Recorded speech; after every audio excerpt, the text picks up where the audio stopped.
और चलिए रुक कर रहे हैं कुछ और खबरों का। छत्तीसगढ़ के उप मुख्यमंत्री अरुण साव ने वक्फ संशोधन बिल को लेकर प्रतिक्रिया दी है। डिप्टी सीएम साव ने कहा, वक्फ संशोधन बिल का इस्तेमाल मुसलमानों के हित में किया जाएगा। इस बिल में महिलाओं को भी स्थान दिया गया है। और गृह मंत्री अमित शाह के बस्तर दौरे को लेकर डिप्टी सीएम ने कहा कि गृह मंत्री का बस्तर दौरा शांति और विकास के लिए ऐतिहासिक होने वाला है। वहीं उन्होंने कांग्रेस की नई कार्यकारिणी और रणनीति को लेकर कहा कि कांग्रेस शून्यता की ओर बढ़ रही है।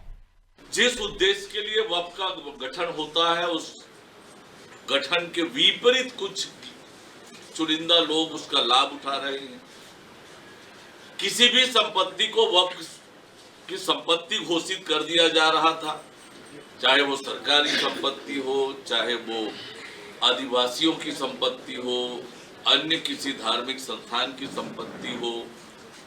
ऐसी बहुत सारी खामियां थी, अव्यवस्था थी, उन सब को दूर करने का काम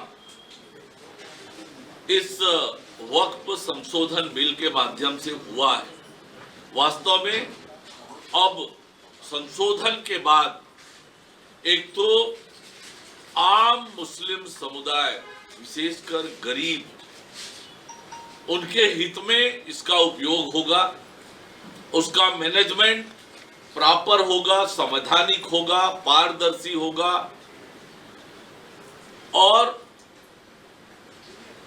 संपत्तियों का सदुपयोग होगा। आम लोगों के लिए, गरीबों के लिए इसका उपयोग होगा। देश के गृह मंत्री जी का लगातार बस्तर आना हो रहा है, अभी फिर आ रहे हैं, तो निश्चित रूप से बस्तर की तरक्की, बेहतरी, बस्तर की शांति के लिए ये ऐतिहासिक होने वाला है। और जो संकल्प है मार्च 2026 तक सशस्त्र नक्सलवाद को समाप्त करने का, उस दिशा में और मजबूत और ठोस कदम होगा। देखिए, कांग्रेस तो शून्यता की ओर बढ़ रही है। चाहे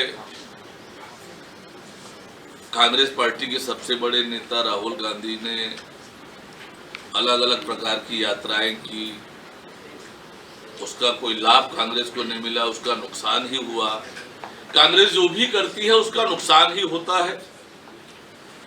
विधानसभा में मुंह की खाई कांग्रेस पार्टी ने, लोकसभा चुनाव में मुंह की खाई, नगरीय निकाय चुनाव में तो नगर निगम में शून्य में चली गई, पंचायतों में भी उनकी दुर्दशा हुई। तो कांग्रेस जो कुछ भी कर ले उसे कोई लाभ होता नहीं दिख रहा है, क्योंकि वास्तविकता ये है, जनहित और जनता के सरोकारों से कांग्रेस पार्टी को कोई मतलब है नहीं, उसका दूर दूर तक नाता नहीं है। जनता दूर जा चुकी।